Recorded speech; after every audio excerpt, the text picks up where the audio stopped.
Donc en fait, parce qu'évidemment on est sur du tactile, alors c'est toute la difficulté de représenter de la vibration à l'écran. C'est pas évident, mais sur le carton ça devrait peut-être faire un peu de bruit. Non, enfin non, justement la vibration est de plus en plus discrète, on fait exprès justement. Sur le carton ça risque de... Non, là je viens d'essayer, non, ça marche pas, non, ça ne fait pas de bruit, ça fait pas de bruit justement. D'accord, donc ça marche en lien avec un smartphone. Alors voilà, aujourd'hui donc le bracelet communique en Bluetooth 4 avec un smartphone et on a développé une API qui permet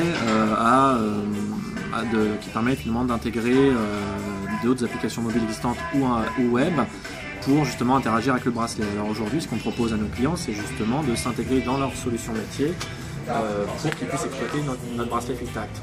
Pour le grand public, bien sûr, on pourrait imaginer qu'un certain nombre de développeurs bénéficient de cette API et créer un certain nombre d'applications quasiment sans limite. Et l'accès pour les développeurs sera libre à l'API ou ça sera payant avec une sorte de dev kit hein?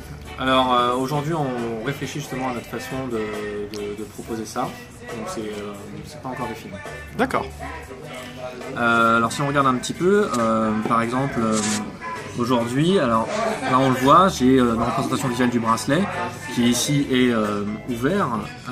Lorsque j'appuie sur par exemple un des segments vibratoires du bracelet, je joue en parallèle de la vibration de lumière pour qu'on puisse le voir à l'écran, mais donc on le voit. Une petite lumière bleue, c'est ça? Ne le tient pas parce que comme elle se déplace, on voit bien qu'il vibre et voilà, c'est la petite lumière bleue. Alors après, du coup, je peux faire jouer chaque vibreur de manière indépendante les uns des autres. Voilà. D'où le fait que ce soit les vibrations localisées, comme vous disiez tout à l'heure. C'est ça. Par exemple, je peux les enchaîner successivement pour que ça, autour du poignet, qu'il y ait une sensation. Par exemple, là c'était un cercle de vibration, donc ça se joue successivement autour du poignet. Voilà. Après, on peut faire des choses aussi plus complexes qui jouent sur l'intensité, etc. Donc là, à l'écran, on ne se rend pas compte forcément de l'intensité de la vibration, mais c'est quelque chose de à la fois puissant, silencieux et efficace. Voilà. Voilà. Donc après, évidemment. On l'a dit, ça c'est la partie vibratoire du bracelet, mais l'intérêt c'est aussi de pouvoir interagir avec les applications distantes et par exemple sur un bouton et une interaction se produit sur l'écran. Typiquement le micro. D'accord, donc les interactions c'est dans les deux sens. Exactement. Le micro là c'est activé. Par exemple si j'appuie là, je joue une musique, voilà. Donc, d'accord, on peut commander donc la musique de son smartphone via le bracelet? La musique, le micro, des images, tout est possible en fait. Après, c'est juste la couche logicielle applicative du smartphone et notre API qui permet donc de faire tout ce qu'on... Et donc, quand on reçoit un appel ou une notification SMS, un mail, le bracelet peut vibrer? Exactement. Exactement. Et ça, c'est déjà développé? Et ça, aujourd'hui, on sait le faire, effectivement. Excellent, d'accord. Forcément, Geek Sportif, on s'intéresse à tout ce qui est bracelet fitness, etc. Ouais. Est-ce qu'il y a des capteurs, des accéléromètres embarqués actuellement ou pas? Alors aujourd'hui, style podomètre.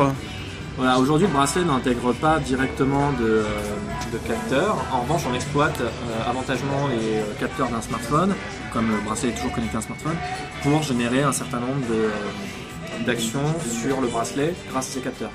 Par exemple, là, j'utilise tout simplement l'accéléromètre du smartphone pour, donc là, imaginons j'ai mon smartphone dans la poche, oui. Je suis droit, une poche de chemise, le smartphone se couche, le bracelet se met à vibrer. Voilà, il permet de vibrer. Oui, d'accord, envoyer les miens, oui, d'accord. Voilà, donc on peut utiliser quand même les capteurs déjà du smartphone, bien sûr, à terme, et pour le grand public, on réfléchit à l'intégration de nouveaux capteurs au sein de la première solution. En termes applicatifs, il n'est pas forcément pertinent pour une personne qui chute de savoir de façon pratique qu'elle a chuté, mais en termes de... Cela montre qu'on peut commander aussi le bracelet à travers un capteur ou du téléphone, et une tierce personne équipée d'un bracelet pourra donc savoir que son collègue, par exemple, est tombé, et c'est aussi une information qui peut être transmise à la centrale de supervision. Ça veut dire que même pour des seniors, des retraités qui sont seuls chez eux, s'ils tombent par exemple pour X raison, quelqu'un peut être prévenu parce que le capteur préviendra la bonne personne, c'est ça? Complètement. Et si on parle justement sport et fitness, une application par exemple assez simple de voir, c'est aujourd'hui si on met un accéléromètre, qu'on utilise l'accéléromètre du smartphone ou dans le bracelet, très simplement, par exemple, quelqu'un qui court, on pourrait très bien lui indiquer, grâce justement à l'accéléromètre, on capte la vitesse à laquelle il court ou ce genre de choses, son rythme, son pas, et on pourrait très bien lui indiquer par vibration d'accélérer son rythme, de décélérer ou ce genre de choses. Une espèce de coach sportif tactile finalement qui permettrait de s'affranchir d'oreillettes ou d'une interaction visuelle sur smartphone qui est oui, c'est intéressant, pour libérer justement l'attention visuelle du porteur. D'accord. Et ça sera par défaut, enfin en natif, quand vous vendrez votre bracelet, ou alors ce sera un peu plus tard? Alors voilà, c'est quelque chose vu qu'on sait déjà le faire aujourd'hui, ce sera natif, c'est-à-dire que l'API permettra de faire ce genre de choses. Maintenant, les applications vraiment logicielles et si ça doit être intégré à votre coach sportif préféré, ça sera aux développeurs de ces applications de le faire. Mais voilà, c'est notre objectif, c'est aussi après de s'adresser aux développeurs et qu'ils puissent exploiter facilement notre API pour faire finalement tout ce qu'ils veulent avec Filtact et développer votre sens du toucher au quotidien. Voilà. D'accord. Et ça sera disponible quand pour les professionnels ou les particuliers? Alors ce sera disponible en test, en situation réelle, dès le début d'été. D'accord. Et commercialisé de façon effective début 2015. D'accord. Et la gamme de prix, vous avez une idée déjà ou... On est aujourd'hui sur une gamme de prix prochant des bracelets connectés qu'on peut voir actuellement. Voilà. Vous savez que les bracelets connectés, il y en a qui sont à 99 €. On est plutôt sur la fourchette un peu plus haute. D'accord. Et il y en aura un ou il y en aura deux? Alors, aujourd'hui, on s'oriente a priori vers deux tailles, une petite taille, une moyenne taille. On essaye aujourd'hui de travailler à peut-être arriver à une taille unique. Donc là-dessus, on verra, mais il y aura soit deux tailles, soit une taille unique. D'accord. Non, mais ce que je voulais dire, c'est est-ce qu'il y aura, ça sera vendu par paire? Parce que comme on peut interagir avec quelqu'un, ce que vous semblez dire, ça semble logique, mais je me trompe peut-être. Oui, mais finalement pas nécessairement, puisque finalement en usage seul ça peut être utilisé, même pour le grand public. On disait le coach sportif par exemple. Le coach sportif, déporter des informations captées par le téléphone, déporter un appel téléphonique et le bracelet vibre pour notifier un appel par exemple, ce sont des choses qui peuvent se faire et qui nécessitent qu'un unique bracelet. Une personne seule déjà peut tirer parti avantageusement du bracelet. D'accord, ok. Bon, la recherche se fait par quel moyen? Alors aujourd'hui, la recherche réalise par un port micro USB standard qui donc si vous avez tout smartphone aujourd'hui qui sort dans des marques autres que Apple a en général un chargeur micro USB qui est compatible avec celui-ci. Donc nous on le fournira avec un chargeur, mais les chargeurs à distance seront compatibles. D'accord. Ça peut se recharger en combien de temps ça? Ça se recharge aujourd'hui avec cette version-là qui est en cours de test sur tout ce qui est attrait à la batterie. Ça se recharge en 1 heure.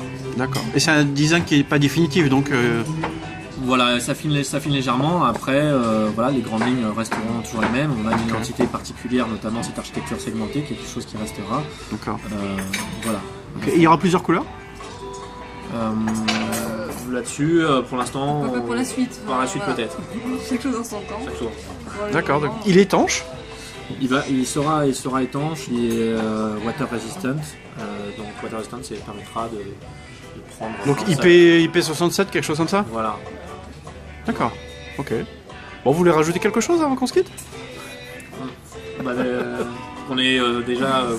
merci d'interviewer finalement une jeune start-up produit hardware, objet connecté française. Merci aux Geeks Sportifs. Et que pour toute personne ou société intéressée ou intriguée par Novitact et Filtact, nous sommes joignables, contactables. Donc, nous avons un site internet facilement trouvable et vous pouvez aussi nous suivre sur les réseaux sociaux.